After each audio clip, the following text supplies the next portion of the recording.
Hello, guys, and welcome to the Shrewsbury Biscuit podcast. I'm Alex Whiteley. And hello, you haven't seen my face in a while. I haven't done one of these in a long time. I love doing the virtual stuff because we can throw it on YouTube and people can see my face and stuff. Thank you for tuning in. And today I'm speaking to Stuart Edmunds from the Shropshire Wildlife Trust. We're going to be talking about nature and how we can all appreciate nature a little bit more. Thank you for joining me, Stuart. Thanks very much for having me, Alex. Yeah, I appreciate you guys reaching out to speak to me because I feel like I feel guilty in the fact that I haven't done nowhere near enough with Shropshire Wildlife Trust. I was there actually a couple of weeks ago. I was actually in your premises with Nigel Baker. We were recording a historical tour of Shrewsbury Abbey, which of course extends right out to where the Shropshire Wildlife Trust is and those buildings there. So yeah, I appreciate this as a bit of an icebreaker. We did a little bit actually about 2 years ago. We did the Darwin Festival, did a Darwin Festival talk with you guys, but not covering what you guys actually do. So before we get into start talking about 30 Days of Nature, which is what we're mainly here to talk about, I want to talk about the Shropshire Wildlife Trust, just for people that may have driven past a billion times and never stepped foot into the Wildlife Trust and don't understand what you guys do, maybe aware of you, understand the amazing work that you do. And also we have listeners abroad as well that might want to know more. So can you give us an idea of what the Wildlife Trust is? Well, that's quite a challenge to fit into anything other than a very quick nutshell. But the Wildlife Trust, obviously, people drive past it. They'll see our bits and pieces online as well on digital platforms every so often, but not really realise the scope of the work that the Trust does. So as well as having the offices in Abbey Foregate, we've got the luxury, well, I say luxury, the joy of having 41 nature reserves around Shropshire. But it's not just about the nature reserves, it's also about working with landowners. We're trying to create more space for nature. One of our big schemes at the moment is to basically try and create at least 30% of space across Shropshire for nature by the year 2030, which we're doing with other trusts. And we're doing that through working with landowners. We work with loads of schools. We run events. We've got local branches all over the place that also run their own little events and activities. So a huge amount of work's being done by the Trust, and you'd never guess the amount of work that's happening when you drive past an Abbey Foregate, when you're stuck in traffic. It's a hub of activity in our offices most of the time. Yes, and, to get a good idea of what's actually going on with the Shropshire Wildlife Trust, you really do have to have a bit of time for it and have a look on the website, because the website is actually one of the most informative websites I think I've ever seen, because it really does sort of show the amount of work that you guys do. You could sit there for a good while reading on the amazing things that you guys have achieved over the years. And when you talk about 30% of green space, is that to stop people from developing on those areas to make sure that there is space for wildlife to exist? But it's a little bit of protecting what we've already got. But the big, really, impetus for us is all you need to do is look at some of the stats nationally. There's one statement that Sir David Attenborough's pointed out several times in the past through his documentaries, and that is that the UK is actually one of the most depleted, if not the most nature-depleted country in the world now. So we've lost huge amounts of nature, and part of that, the reason for that is because we've basically stepped onto the natural areas where we've created more land for humans to use, and there's been a huge impacts because of development, but all of this is reversible. So what we're trying to tell people is that there's things that we can do to actually stop that decline of nature and start bringing nature back, but we've got to create more space for it first. I saw a story a while ago. This is like a weird bit of digression here, but a story about New York and about the high-rise transit systems that they had that they've closed a lot of. Still some exist, but there's some that they turned into nature reserves, so you can walk through nature and enjoy nature on what was originally a busy train track that was high above. These are a great example of letting nature take over what we've done to the earth. I thought that was a really good idea. Yeah. There's some really great examples of that in particularly Telford, where it's obviously the birthplace of industry and the Industrial Revolution. You can walk through bits of woodland now where there's just little hidden remnants of that industrial past, but because nature's being left to take over again, it demonstrates that given a bit of time, that nature can return, but it also needs a bit of a helping hand too. Reminds me of I Am Legend with Will Smith. He's walking through the city.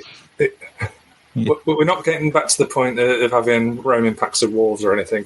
No lions. Don't worry about that. And I think you're on the point. I mean, like, I always look at these beautifully manicured roundabouts in Shrewsbury, because obviously it's a city, a town in bloom. You know, it's a great thing that, you know, they do look after these roundabouts and these beautiful spaces, but I'm thinking there's maybe a bit of guilt there.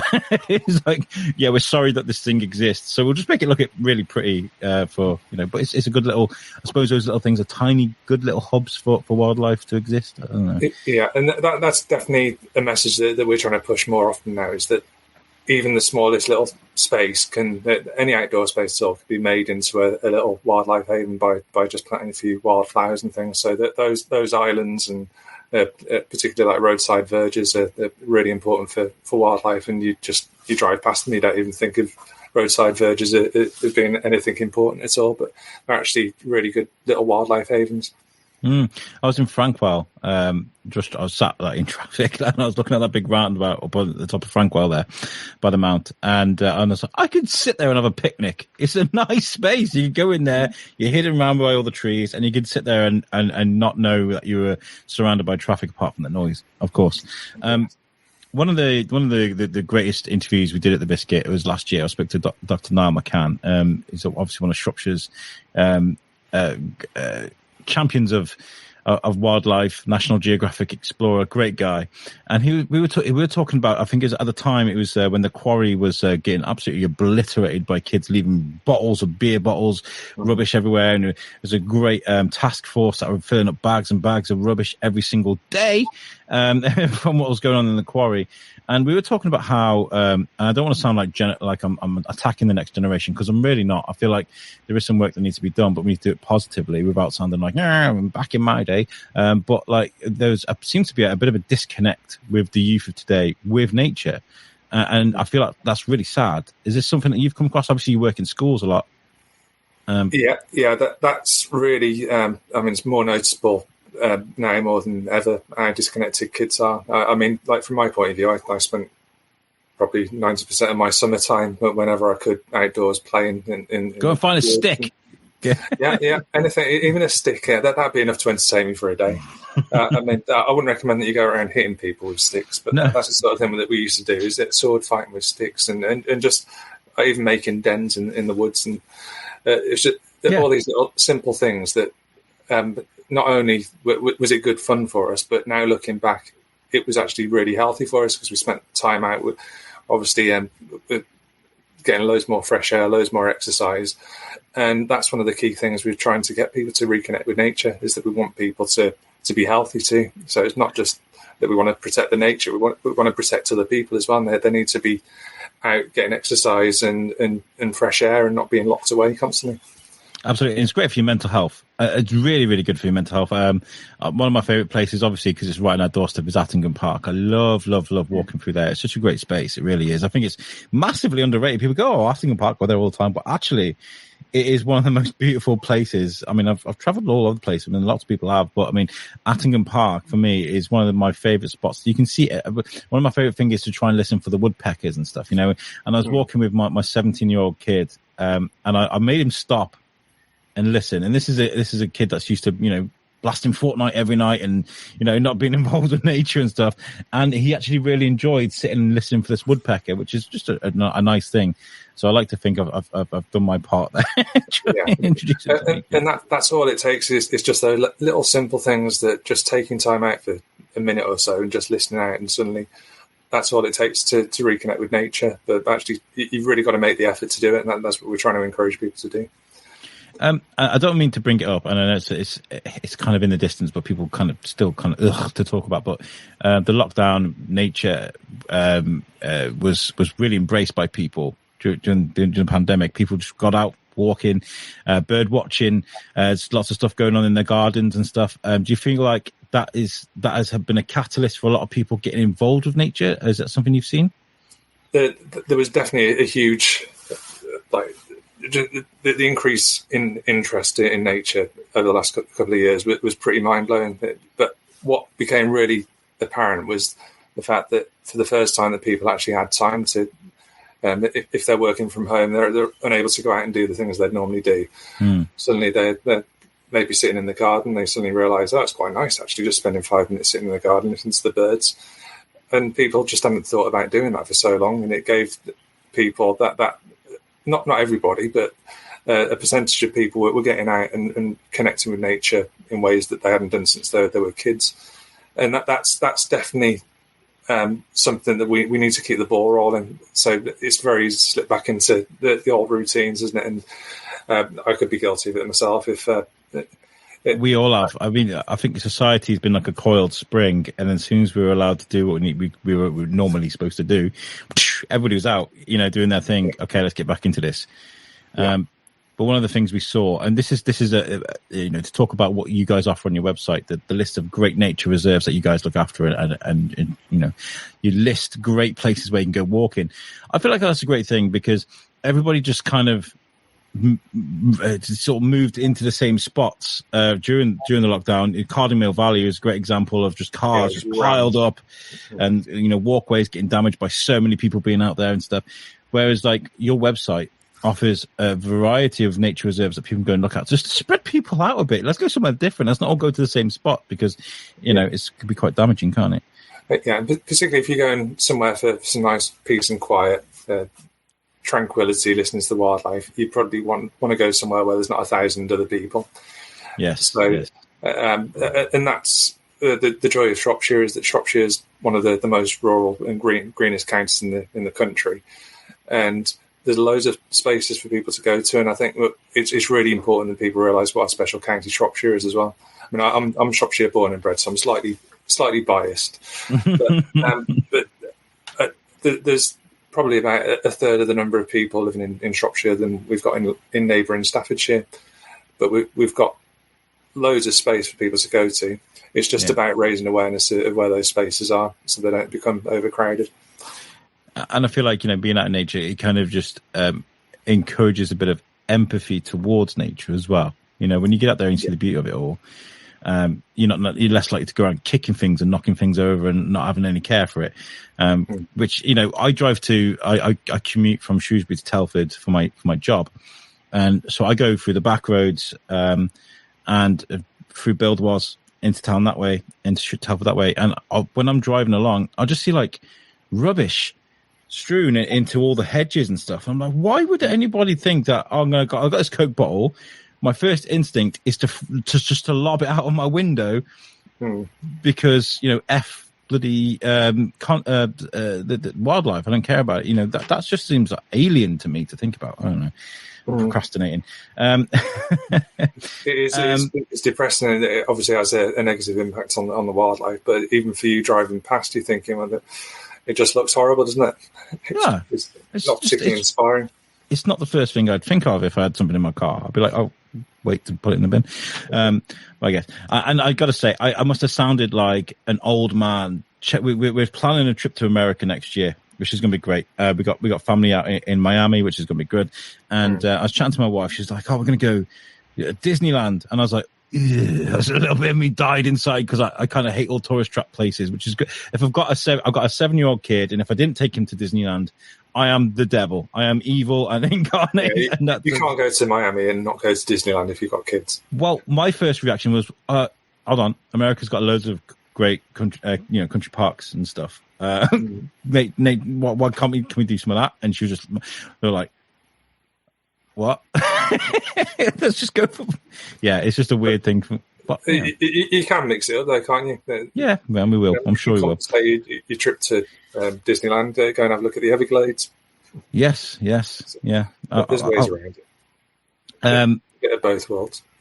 Peace and quiet is great. It's really important. But as well, Mickey Mouse. Star Wars, though. Star Wars kind of drew me to that was like the winning thing. You can go see the Star Wars thing. Okay, we'll go to Disneyland then. Yeah, I don't blame you, actually. So there are great initiatives that you guys put together. And I'm reading now about the 30 days wild. Would you like to explain to the listeners what 30 Days Wild is and who came up with it? Well, 30 Days Wild is now going into its probably its 7th year. So it's a national initiative. It's not just Shropshire Wildlife Trust coordinating the whole thing. We're part of a movement of 46 other wildlife trusts across the UK that are all managed, or we're all under the umbrella of the Wildlife Trust, so the Royal Society of the Wildlife Trusts. And they basically coordinated 30 Days Wild initially to actually get people out every day and making that effort to reconnect with nature, and for people to actually realise that reconnecting with nature is actually quite good fun. It's not just about a chore. You're going out to do something really boring. People can actually have great fun if they go outside and spend time outdoors. And so it really all basically stemmed as a national project that we all started to buy into, and then it's grown in popularity over the last few years. And now we've got well over 100,000 people across the UK participating in it. So it's obviously got 100,000 people interested in trying to reconnect, but why not aim for another few 100,000 and get 1 million people out there reconnected with nature? And that's really the aim of the project over the next few months. And when does this begin? So 30 Days Wild runs from the 1st of June. So it's I'm just looking at the calendar now. It's only a week away. And it runs for the duration of June. So it's just basically a chance for everybody to do one random act of wildness every day throughout the month of June. Well, if you're listening to this, guys, as I'm releasing this, I'm designing this to release on the 30th. So you've got 2 days, today and tomorrow, to sort of organise things, which is great. I wanted to rush to get this out so that people can take part. And so what activities are you encouraging people to do? Or, is there a lot of initiative encouraged with this, in regards to sort of the things that the activities that people can take part in? Well, what I like to remind people, if they're taking part, is that no activity is too small. So even if the weather's bad, if you do one wild thing outside, it could be that you go for a quick jog around the garden in the rain. That's fine. That's a random act of wildness. Just Sir Tom.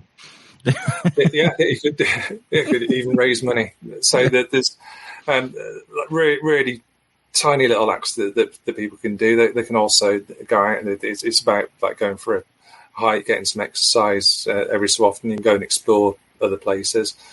Obviously, we've got nature reserves, but there's also wild areas right the way across the county for people to go to and explore. And it's about reconnecting with your inner child as well. So one of the first things I did when I got involved with 30 Days Wild was I made a rope swing, and forgot that I was a lot heavier than I used to be the last time I went on a rope swing. But it just reminded me that you need to get heavier gauge rope if you're going to make a rope swing. When did you go flying into a bed of nettles or something? Yeah, I did, unfortunately, and pulled down a branch with me. Oh, no. But it's those little things that just reminded me of childhood, that the amount of fun that we used to have just making simple things with what we found around the woods. We used to make some really dangerous rope swings, really dangerous. I went to Lady Grove School in Dorley in Telford, and they had this beautiful wood outside of the school, and there was like this really steep hill, and there's a tree on the top, and we'd make a rope swing that would, I didn't make it, it was just there, we used to just go on it, and it would go out over the drop. So if you fell off it, you'd be falling a good distance, and you'd probably on your way to hospital. It's crazy stuff we used to do as kids. I know, and I wouldn't advocate anybody else trying that now, but that's the sort of thing that we all used to do. Yeah, if it's a really stupid thing to do. Quite low, but, not over a massive cliff or anything like that. We don't advise them. I feel like a swing or a tire swing or just a normal rope swing, they're good for reflecting on as well, sitting and just being there.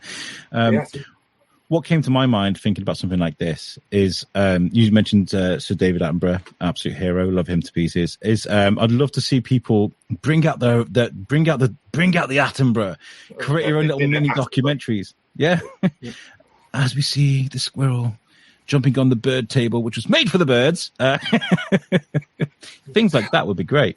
People can. That's what we really want to try and encourage people to bring out their that, take note of what local wildlife they've got. And as you say, they don't have to go out to a nature reserve all the time to see wildlife. You've got bird feeders in the garden.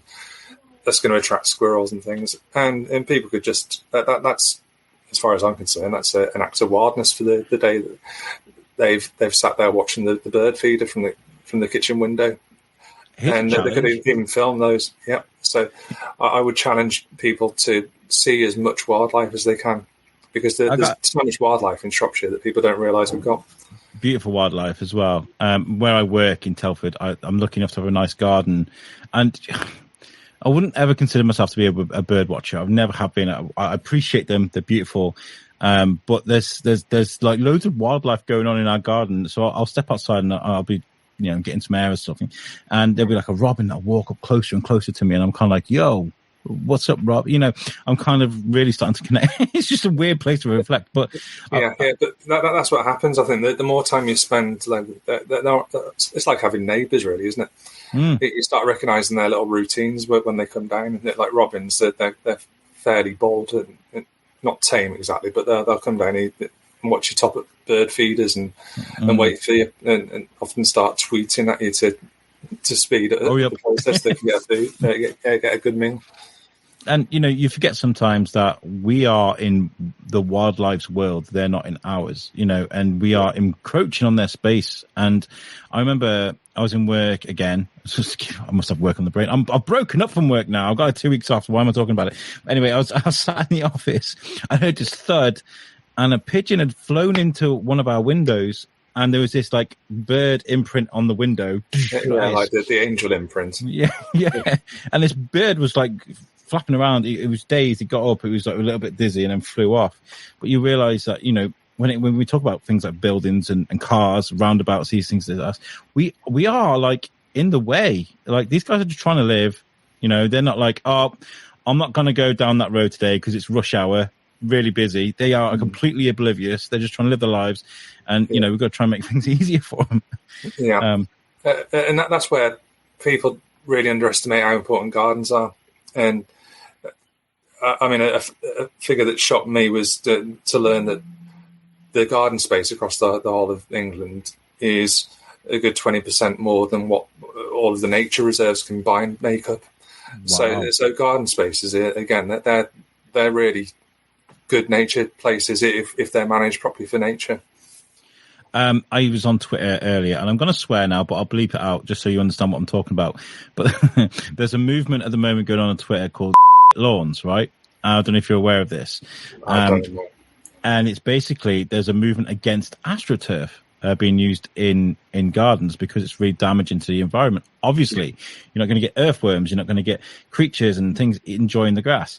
And so I think they're trying to. I signed the petition today because of this this Twitter thing I was reading, and they're trying to impose a welfare benefit tax on people that buy AstroTurf.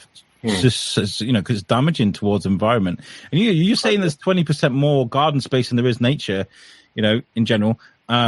I feel like we need to like sort of ban AstroTurf a little bit. I think that's a weird thing to say because it's really bad, right? Terrible. It's as you say, it's basically covering the natural surface, which is stopping things like blackbirds and thrushes getting into the soil to get worms and things they depend on. But then it's also plastic, and of course we're trying to eliminate the use of plastic where we can in the natural environment. So AstroTurf, like any other plastic based produce, is going to break down over time, so it's still weathered, and that's all plastic that's going to end up in water courses and things as it breaks down. And it just, well, to me, it just doesn't look very natural. I know they're trying to make it look as natural as possible, but it just isn't a great kind of like surface to spend time on. But it's like carpet. Yeah, but the arguments are, I have seen a few posts on social media, and people are really busy these days. They haven't got the time to look after the gardens as they'd like to. So they say, well, get a layer of AstroTurf. I don't have to worry about mowing it every couple of weeks during the summer. But on the other hand, what my counter argument would be is wildlife likes mess. it likes wild looking gardens where the plant's being left to grow. So if you want to save a bit of time, then just don't bother cutting the lawn at all for the summer. Let it grow up high, and that's going to be just as good for wildlife. But AstroTurf, not very good for wildlife at all. Not a big fan. And by the way, if you're listening to this and you've got an AstroTurf garden, I'm not like angry at you. I'm not like pointing fingers out to you, but what I'm saying is if you do have one, just realize that it's actually quite bad for the environment. I mean, I don't have a garden at the moment. I live in an apartment, but I'm very lucky to have the Reebrook on my doorstep. And, you know, I live in one of these brand new estates that's been built, but that's because out of necessity. Well, I wasn't like, I only want to live in a brand new house and a brand new place. It was like, this is where we're moving, right? But the Reebrook is really good to go and have a wander around. It's really, really, it's really pretty place to go. And I was thinking of, you know, you're talking about 30 Days Wild and challenges for people to do. I thought, why not? You know, we were talking about roundabouts at the beginning of this podcast. I've got a challenge for anybody listening to this. If anybody makes this for me, I will be so happy. I'd love to see a montage of roundabouts in Shrewsbury featuring wildlife. You know, if you can get everybody's got a phone, you know, we've all got phones in our pockets. Take your phone out and record some wildlife existing on round. Be careful. Don't get crushed by a car or anything doing this, but be very careful. Get onto a roundabout somewhere that's one of these beautifully manicured things. Lie down and try and get birds or a squirrel or something existing in one of these roundabouts, just to show that even the smallest little garden that we put out to direct traffic is important. What do you think, Stuart? That sounds like a great challenge. I'm just wondering now, I can't count the number of roundabouts in my head in Shrewsbury at the moment, but would it be possible to do 30 roundabouts wild? That'd be good. That could be your challenge for June. There may not be enough roundabouts in the whole of Shrewsbury, but it's worth a go. I mean, if we were in Telford, you'd probably 30 is probably not enough, not a big enough number. No, you could do 150. Well, we got listeners in Telford. I mean, it doesn't have to be exclusively just for Shrewsbury. If you're listening to this and you want to do this, I would love if you're going to do this, get in touch. And obviously, this will be huge. What effects do you think that 30 Days Wild has had on nature in general? Have you created new fans of nature? Is it the same people taking part? I mean, do you feel like you're having an influence with this?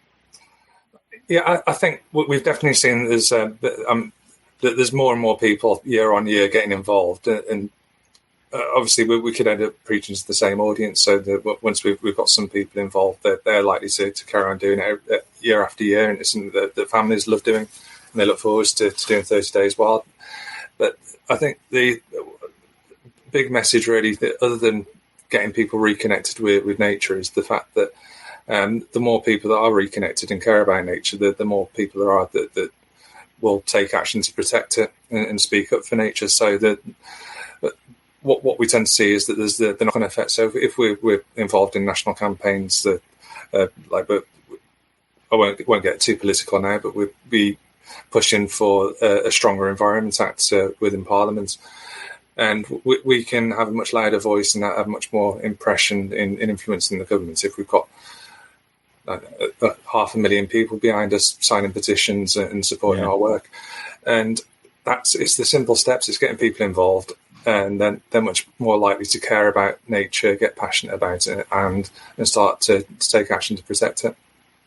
Now, I'm not going to pretend to be an expert on education and what's been going on over the last X amount of years, because I left school a long time ago. But when I was in school, we did little bits of out in nature, draw around the leaf, bits of science and stuff we did, but never a full syllabus on woodland work, which is what my boy does now in school. And I feel like that is such a beautiful thing when it comes to, we're talking about learning about empathy. When it comes to wildlife, I feel like teaching it as a school syllabus, and, you know, I wouldn't say forcing kids out there, but encouraging them to learn about this. My son's 7 years old, and he'll come out with facts I had no idea about. And that's because he does woodland work in school every week. In school, they get out there, they learn about bugs, they learn about how things grow, and they learn about different plants. And I think it's one of the most amazing things, because, like we said, exposure to nature and being out there, it just encourages care for the environment around you, right? Yeah, absolutely. And that's what the education work that we do is all about, is getting kids connected from that early age, and that just sparks the interest. And even if they lose interest, like I did, I was a proper wildlife geek until I suddenly thought I better start being a bit cool to fit in with the cool kids at school once I got to high school. And then I kind of put it on the back burner and didn't really lose interest. I just stopped paying any attention to it or looking into wildlife for a few years. But then that childhood interest was always there, and it was just reignited. And I think that's what we can do with so many people, is reignite their interest once they get to adulthood. But it's all about starting the process at school, and I think the education system is really important in pushing this, because that's when kids get interested in something. If they do something fun, they're going to remember it. It's just about making nature and the natural world.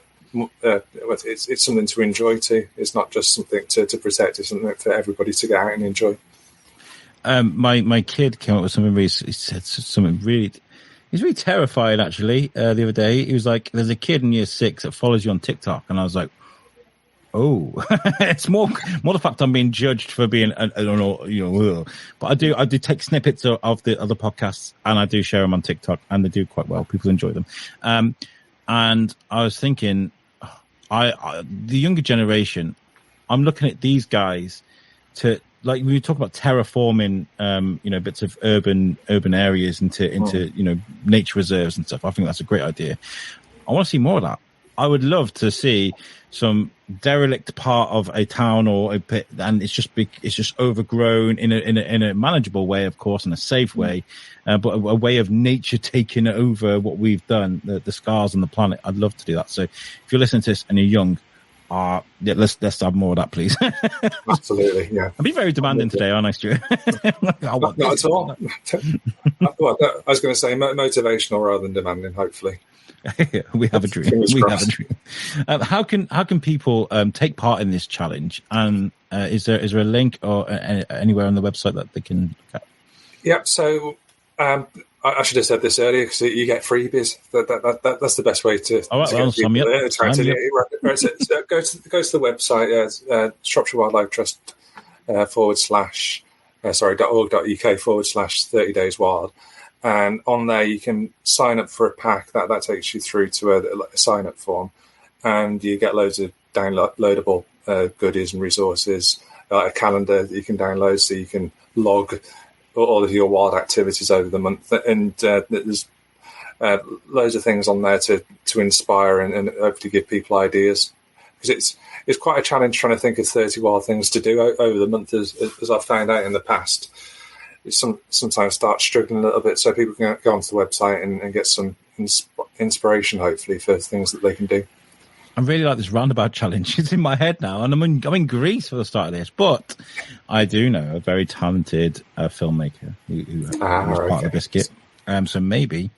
Well, if you could find somebody to do that'd be something that we would love to share as well, because I think that's a great way of demonstrating that a little tiny patch of land, even a roundabout surrounded by traffic, could be a little nature haven if managed properly. Also, as well, I love for someone to buy, because I was reading about spraying seeds and stuff. I love them, by the way, the scatter seeds that you can just as you're walking along, just seed bombs. Seed bombs, that's the one. Thank you. I'd love to see people do 30 seed bombs throughout the month, and just. Can you imagine how much influence you'd have on the bees if you, for 30 days, you're out spraying just seeds everywhere, and because of you. There's 30 patches of wildflowers just appear across Shrewsbury or Shropshire, wherever you guys are doing this. It's a great idea. You're on fire stakes now. I challenge somebody to do 30 seed bombs wild. There we go. We got two great challenges for you guys. That's two, yeah. Yeah. But if you these little patches, won't we, of flowers that pop up randomly in industrial estates and roadside verges.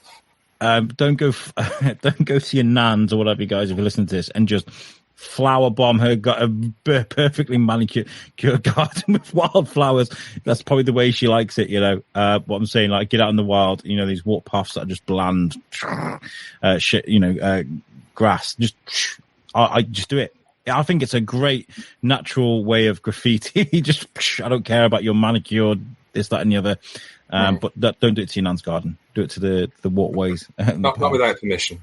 Not without permission, no. Stuart, I love this. I mean, I'm going to Greece. I'll be away for the beginning of this, which is it can be wild in Greece as well. 30 days wild in Greece. I couldn't I? I could. Yeah, well, I don't know. I'll leave that one with you, but I can think of some great things that you could do on the beach. Just make a sandcastle. That's pretty wild for a start. Yeah, actually, use the natural resources. I don't need that much encouraging to be wild, but to find I don't know what wildlife can kill me in Greece, so I've got to be cautious about this. Do you know, it's a tropical place. It's hot. You'll be okay. I'm sure. Place, yeah.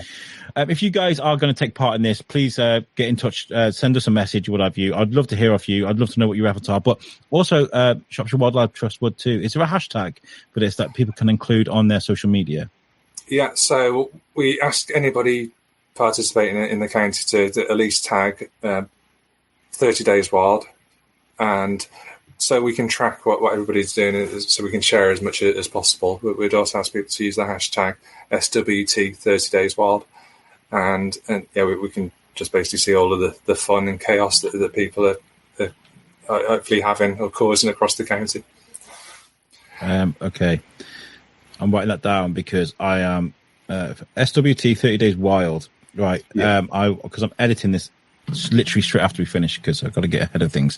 So I'll include the link on this podcast and the hashtag as well that you can use, guys. Stuart, honestly, I've loved chatting to you today. This has been great, and I'd love to do more with the Shropshire Wildlife Trust. We've been out at festivals and events, and of course I've been out with Nigel Baker and Maggie Love and stuff, making some history tours and stuff. I love getting out and about, especially with my camera. If there's any way we can come out and help you guys, even if we come to the centre and do like a tour around the centre or something, just to encourage more people in, I'd love to help out. You've got my mic. Yeah, great stuff. We can definitely organise something. So yeah, just give us a shout, or when you're back from Greece, we'll sort something out. But that'd be lovely. Now it's going to be a good time to go to the centre because all the gardens in full bloom. So there's no better time to go into the centre now. So if people are walking past, they can pop in. There's no charge or anything. Just pop in and have a look around. Fantastic. Genuinely fantastic. I love that. I love what you guys do, and I'm glad that we've got to finally speak to you guys. We're going to be going for 4 years at the Biscuit, and it's just taken that long. But I'm glad we've finally done it. We get there in the end. We do. We get there in the end. We'll make up for it. Before we're running short on time. But how can people, away from 30 Days Wild, if I was to ask you now, in what way can people generally help Shropshire Wildlife Trust? What would you say? I'll go for the obvious one, and what people sometimes forget is that we're a charity. We're obviously, but we're trying to raise the funds to be able to do all of these, all of this work and reach these ambitious targets. So I'd encourage as many people to sign up as members as possible, and that way we're growing our membership so we can afford to look after our special places, but we can also have more of a voice in trying to influence the protection of the natural world and the wildlife. So definitely become a member. If not, sign up for like our e-newsletter. You can have a look at our website, and there's all kinds of little bits of advice, actions and things that people can do to look after their local nature. So fantastic. Get online. That's the best thing to do. You remember what the man said. Make sure you take a look. I've really enjoyed this. But where can people find you on social media? Is it just Shropshire Wildlife Trust on Facebook and Instagram? Yeah, so it is Shropshire Wildlife on Twitter. Instagram is Shropshire_Wildlife_Trust, and Facebook is just Shropshire Wildlife Trust. Amazing. And I'm genuinely really serious about this, guys. If somebody wants to do the roundabout challenge in cooperation with the Shrewsbury Biscuit, once I get back from Greece, if you make a start on this project while I'm in Greece, I can pick it up when I get back, and you'll have the full support of the Shrewsbury Biscuit. We'll come out and we'll do some interviews and stuff. So if somebody wants to take on the roundabout challenge, I will help you out, and we'll make this thing get big. So yeah, somebody take that from me, please. Right, before we go, I want to say a huge thank you to the guys at Shropshire Festivals, Beth Heath and the team there. We went to a party in the Quarry Park at the weekend. It was an amazing day. I couldn't go for the Friday. I could only go for the Saturday. I had family stuff to do on Friday. But it was such an amazing event. I enjoyed it so much. There is a vlog on our YouTube now, which you guys can go and watch. It's quite lengthy because I covered it in quite a bit of depth. We've got some interviews with some of the bands. Got to speak to some of the people walking around, and a few of the organisers as well. We've got interviews with. So make sure you check that out, and thank you guys for letting me be a part of that. When I get back from Greece, I will be taking part in the Wellbeing Festival, which is I'm going to be there. This in the Quarry on the 11th and 12th. When I get back from Greece, I am going to be getting ready for Pod Aid. It's coming back, and I don't want to look like this. I want to look good. So that's when the real training begins, back at the gym, making sure I lose a bit of weight. And Wellbeing is going to be a great way for me to get as much advice as possible. So my mission during Wellbeing is to build an advice pack for me and for everybody else that's in my situation, putting on a bit of weight, wants to become healthy in mind and physically. So that's what my mission is going to be. So we will be there. And there are tickets still available for that. And while I'm in Greece, which is the 90s Revival Festival, I can't go to this. I'm sorry, Dave and Benno. I'll be in Greece, and I'm so good. They have a festival, 2-day festival on the 3rd and 4th of June. There are tickets still available, but they're going quickly.